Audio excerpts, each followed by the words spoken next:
Radio Televizioni Publik Shqiptar për 4 ditë me radhë ishte në një maraton 4 ditore për të përcjellë pranë publikut shqiptar zgjedhjet e 11 majit, që nga procesi i votimit dhe deri tek përfundimi i numërimit të votave. Në siglën Shqipëria zgjedh 2025, mbi 200 gazetar, operator dhe staf teknik mundësuan një raportim të plotë nga çdo cep i vendit, duke sjellë çdo informacion në kohë reale dhe në mënyrë profesionale. Mirëmëngjes, ndodhem tek Vasilshanto KZAZ numër 36. Jam gati të hedh fletën time të votimit të palosur në kutinë e votimit, e hodha. Minut pas minuti me këtë ditë zgjedhjesh për t'u zgjeruar në darkë me panele.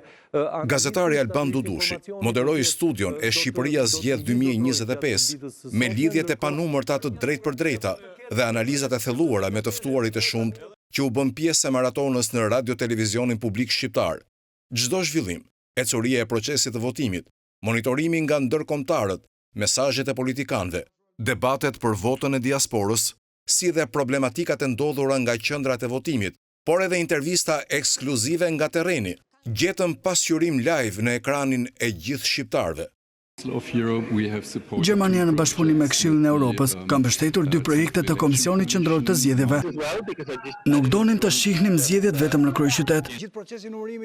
Stafeta e moderimit i kaloi gazetarit Nolian Lole, që çeli për 3 ditë rresht maratonën e raportimeve me gazetarët nga qendrat e votimit.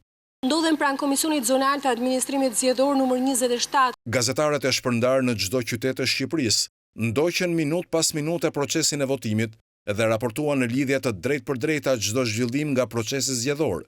Asnjë informacion nuk mungoi në asnjë moment në televizionin publik, fal punës profesionale dhe të palodhur të ekipeve të gazetarëve dhe operatorëve, por edhe gjithë stafit ndihmës të teknikës. Në fakt, doja të konfirmoja nga të dyja shtabet elektorale këtu në Vlorë. Ky proces zgjedhor është i 10-i që unë raportoj gjatë gjithë viteve të punës time. Bashkinë e Gramshit. Është zgjatur ky proces vendimarrje në burgun e Fushkrujës, ku ditën e sotme ku vijon procesi normalisht i votimit. Tashmë ka përfunduar zyrtarisht numërimi 30 kutive të para nga 89 që janë gjithsejt. Në KZAZ numër 12 tonë në Lezhë. Ditën e sotme ka patur vetëm një reagim zyrtar. Raportimet e drejtpërdrejta të maratonës zgjedhore nga qarqet e Kukësit, Shkodrës, Korçës dhe Gjirokastrës erdhën përmes gazetarëve të redaksive të qendrave lokale audiovizive, të cilët treguan një profesionalizëm dhe përkushtim të njëjtë me kolegët e redaksisë së Tiranës. Tipajin e lidhjeve në një maraton të gjatur. Tash në qendrën 3901. Qytetarët e Serikut.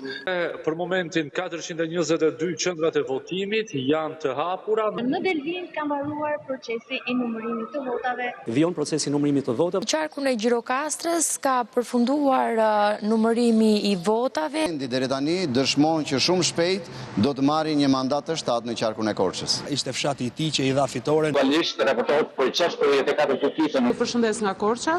Transmetimi, i cili ka përfshirë analiza me të ftuar në studio dhe lidhje direkte nga terreni, i ka ofruar publikut një panoramë të besueshme për çdo zhvillim zgjedhor që prek jetën politike të vendit.